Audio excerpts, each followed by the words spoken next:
Hey guys, it's Stephen here. Welcome back to another video. 5 things that we learned from Manchester City's 2-0 win against Nottingham Forest yesterday. We're into the FA Cup final. Do you know that's 3 years in a row that we've reached the FA Cup final? That was 7 consecutive FA Cup semi-finals. Yeah, absolutely mental when you say those stats out loud, but they are the standards that Manchester City operate in. Truly special, truly wonderful, and that's Manchester City in a nutshell for you.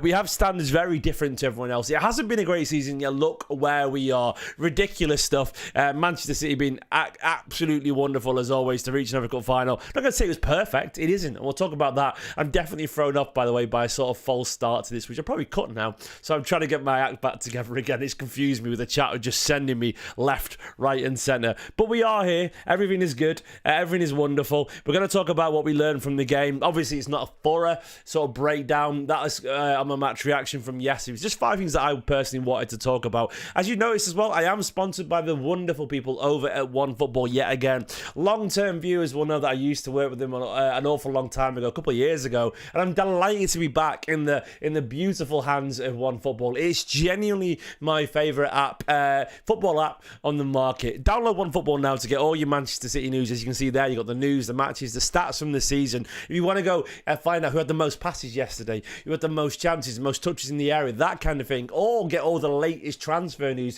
because it's about to be a massive summer, a truly massive summer for Manchester City Football Club. There was rumours today about Diogo Costa coming in and Ederson going out. All that news will be sent straight to your phone immediately. At the push of one button. Download OneFootball. It does also help support the channel. So if you like Stephen's videos, you like my videos, you want to support Esteemed Kompany a little bit, click the link in the pinned comment or in the description and help support the channel. It'd be massively appreciated. And once again, you're doing yourself a favour. OneFootball is massive for a reason, because it's absolutely brilliant. Go and do it. So let's go and talk about Manchester City Football Club anyway. Let's talk about the first thing that we learned from this video, from this game. And it's this for me. It's this. Pep Guardiola is still a relentless winner. This man is absolutely wonderful. Look, a lot has been made about Guardiola this season. People call him a fraud and all this kind of stuff. People questioning his obvious ability. People trying to say he's washed and all this kind of stuff. But time and time again, Guardiola finds a way to become a winner. Now, I'm not going to say that this season's been incredible, but look at the standards that Manchester City have. You know, Guardiola's floor is everyone else's ceiling. Everyone goes on about Arteta and what he's done, but ultimately, he's won 1 FA Cup in about 5 years. Guardiola, in his worst season, already got the Community Shield, got an incredibly good chance to win the FA Cup, and who would bet against it, as in the Club World Cup and probably get Champions League football. As he does, Guardiola just finds a way to be successful, even in unsuccessful seasons. And it was a quote from Guardiola as well, after the game, that got me really, really excited. It was asked whether this would be a good season, and I'm going to quote it now. He said, "No. I've said many times, no. The season has not been good. We are 1,000 million points behind Liverpool. Come on. It's not good. The season has not been good. Look at the Champions League. 1 game, 2 games we won. Always we were a machine in that competition and we've not been good. But of course, the damage will be minor. It's not going to confuse the fact that the season has not been good. No. The club has to take decisions, the right ones, for next season to be better." I love that from Guardiola. Guardiola absolutely relentless in his pursuit of perfection. And I also think we should deserve to give him credit for the changes that he made to the system and the trust in certain players. You know, we talk an awful lot about the uncles, the older guys, but if you go back and look at the man of the match of the last few games, you know, Kovacic yesterday, Bernardo the game before that, Gundogan, excellent, De Bruyne against Crystal Palace, the old guys, the people that Guardiola said was wrong, myself included, to play them. Guardiola knew better. He knew that there was another level to come from these players. He knew how to change that dynamic a little bit to get the best out of them. He's changed the system. He's tweaked it a little bit with the inside strikers in the absence of Erling Haaland, proving very successful with McAtee and Marmoush drifting off the wings to create a little bit of space. And, you know, Savinho had that role in Grealish yesterday.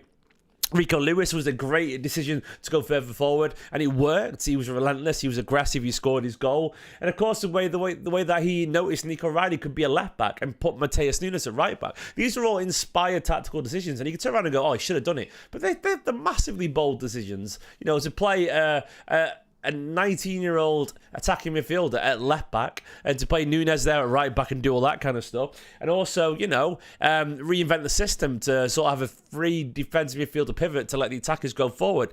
It's been really, really smart from Guardiola, and I know he had a bad spell, but you cannot deny that he finds a way to get his team winning again, because Gvardiol is relentless. Guardiola is the best in the world, and I find it crazy that anyone would just at this point question him, given how many times he'll answer the questions. And of course, that spell was horrific, but there's no one better at learning in football than Pep Guardiola. I love that this man is our manager, and I love that even in our worst season, we're probably going to get third, fourth or fifth or whatever, probably might even win the FA Cup, we'll also get in the Community Shield, 2 trophies. Who knows how far we'll go in the Club World Cup as well when Rodri's back and we've got a signing or two and everything in Haaland. Who knows, man? But either way, Guardiola, an absolute relentless winner and a man that I absolutely adore. Second thing I want to talk about is, let me get it on the screen. Where is it? I want to talk about this guy, Nico Riley. He just gets better and better, man.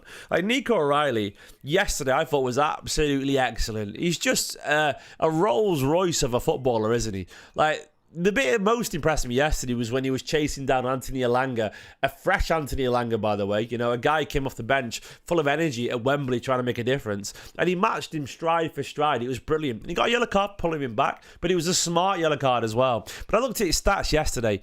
100% of his take-ons completed, 100% of his aerial duels won. He won half of his ground duels. So he got a key pass, 87% pass accuracy, loads of clearances and 33 passes completed. Look, basically, Nico Riley, a guy who I saw first as a 10 and a false 9. And I've got a nice little anecdote about him, actually. Many years ago, I was sat with Joe Shields, who went on to be the director of football, I think, at Chelsea. Joe Shields was Manchester City's academy scout, and he sat with me, and we were talking about age groups. And I think at the time, Nico Riley was in the under-15s, and he wrote a bunch of players down and said, these are the ones to look out for. And Nico Riley was the one to look out for the under-15s, and look where he's at now. He knew he'd be special, and he was right, and he told me all those years ago.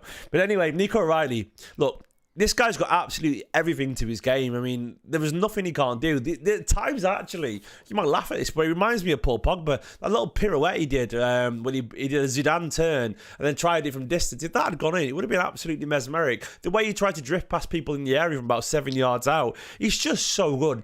Relentlessly physical, aggressive, powerful, incredibly technical. Obviously, a very astute learner. The guy learns so quickly. A remarkable footballer. And I got a feeling this guy is going to the very top of football, but mainly because there's nothing he doesn't lack. Pace, power, great tackler. He actually is a great tackler. He's defensively astute. He's a goal scorer. He's got a wicked left foot, an eye for the spectacular, great skill. He's a great crosser as well. He can pass it. Like, Nico Riley, man. What a footballer. What an unreal talent. And when I look back at this season, I think about the things that, were the shining lights in a dark season. This guy here, Nico Riley, is going to be one of them. Gvardiol, look, is he on for our play of the season right now? It feels like it, doesn't it? He had a few mistakes in in the mid of the season when he was tired and overplayed and the team dipped a little bit. But I want to talk about Gvardiol and his rise and his consistency and his fitness and the fact that he's been there doing his best constantly. Yeah, look, Gvardiol right now is playing at a wonderful level at centre-back, with a big goal, of course, as well to win the game for us. But the way that he plays in a position that he's not played for a long time, for a year and a half now, he's been a left-back at City. We know he can do it. He was a centre-back when we signed him. But he looks absolutely remarkable alongside Ruben Diaz. He made a mistake. I know he made a mistake that could have led to a goal. But overall, he needs the recognition that he deserves this season for being so reliable. Left back at the start of the season was absolutely brilliant, scoring great goals and so on. His form dipped as everyone else's did, but he's come back at centre back and been so composed. A truly gifted footballer that can play pretty much in every single role that you could offer him on the pitch. He's so talented. And he's just so much fun to watch. I've got a feeling this is it now. He's a centre-back. I don't think he's going to back to left-back. I think City will sign a left-back, like Milos Kerkez, play Nico Riley there too. And they'll lead on someone like Gvardiol at centre-back. Because with Nathan Ake getting older, injury-prone, you want a left-footed centre-back. You want a cultured player, a guy who can step into midfield. And Gvardiol ticks every single box. I've got such a big time for Gvardiol. I think he's mesmerically gifted. I think he's brilliant. I think he's going to the very top and become, in time, what many people would deem a Manchester City legend. I think he's absolutely brilliant. And yeah, the sky's the limit for Josko Gvardiol. Kovacic deserves respect, part of the Croatian excellence that I put in the title. Kovacic has been brilliant recently. He's been playing at a level that I absolutely adore to watch. Last season, I was a big Kovacic fanboy, actually. I defended him an awful lot when he was signed for Manchester City. Ultimately, you don't play for Inter Milan, Real Madrid, be Chelsea's player of the season, win Champions Leagues, and play for Manchester City, get signed by all these great managers, and be a nobody, you know? And I know once again, he had a bit of a poor spell in the middle of the season, as everyone did. Everyone. No one was good. But Kovacic is clearly a very good footballer, and right now he's playing as a leader as well. It's not just the fact that, you know, he's contributing with goals and assists, which he is right now, popping up with big goals and big assists. The assist for the opener, of course, for Rico Lewis was wonderful. But he's playing with a real maturity and intelligence and an aggression. His defensive work has got an awful lot better. City are keeping clean sheets right now, and Kovacic has been a big part of that. I think this is probably his best spell of form for Manchester City right now. And, you know, I think we forget just how talented these players are. City do not sign bad footballers, you know. Some will make it and some won't. But largely, they all have talent, and Kovacic falls into that category. And Kovacic is a serial winner as well, a guy who's played at the highest level, won loads of trophies, Champions Leagues and so on, Premier League with Manchester City, of course, and Guardiola trusts him.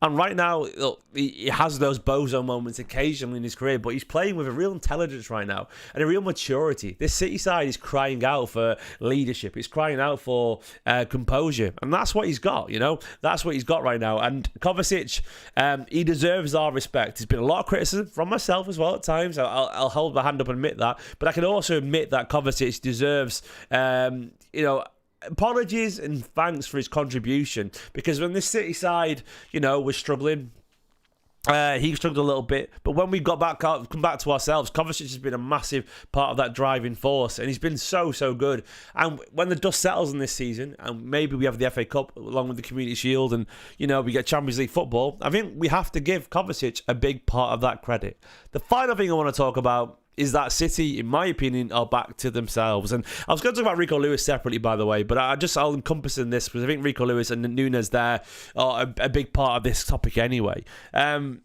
Rico showed that Manchester City are back to themselves. He was another that was victim to the confidence issues. And Rico is a smart footballer, an intelligent footballer, and one that needs the confidence around him. And City are back to themselves now. I'm not saying they're the very best, but they're back to themselves in terms of mentality. They are a winning side again. They are a confident side, aggressive and assertive. And Guardiola was right to point out, you know, that 3 months ago, those post shots probably go in against Man City, but they don't now. And why is that?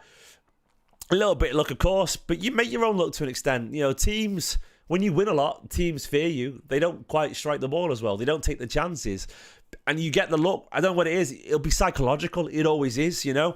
If Forest played this 3 months ago, they don't rush those chances and they probably put them back in. I don't know. I don't know what it is, but it's just, football does this for some reason.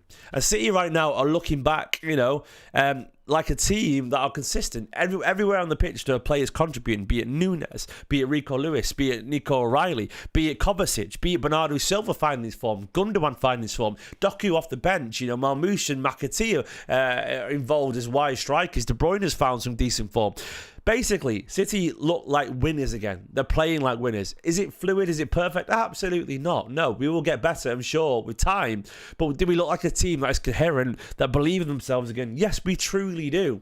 And ultimately, that is why Manchester City, in my opinion, and this is why I believe we'll win the league next season. I know that's a big shout randomly in the middle of a video, but I feel like this City side are finding themselves again, and that should be a scary message for everyone else. Just a quick video, guys. Quick 5 things that I learned. Pep, absolutely a relentless winner. We were very naive and very childish to question a man who's the greatest to ever probably do it in football management. A true auteur, a genius, and a man who doesn't know how to lose. A relentless winner who's found a way again to get his team winning, and we're doing it well. Nico Riley gets better and better and better. The guy can go as far as he wants in football. A truly majestic talent that seems to just adapt to any role on the pitch. A proper footballer. Gvardiol is probably our player of the season right now. Be it left back or centre back, the guy is a Rolls Royce of a footballer. Kovacic deserves our respect for his not redemption. He's just his recovery from his poor form in the early season, and he's playing right now as an absolute driving force on midfield. And finally, City are back to themselves themselves. Guys, please download OneFootball and do help support the channel. It'll be massively appreciated. It is a wonderful app. You can get all your stats, all your transfer news, all your breaking news. And once again, it does help support me. But it's also brilliant, man. Like, you want to stay up to date with all the football news from across the world. OneFootball is the home for you. It's available to download immediately by clicking the link in the description or the pinned comment. It costs absolutely nothing either. It's free. So what are you waiting for? Thanks for watching this video. Give the video a like. Let me know your 5 things that you learned in the comments below. And up the Blues. Some transfer news tomorrow, almost certainly. Bye-bye.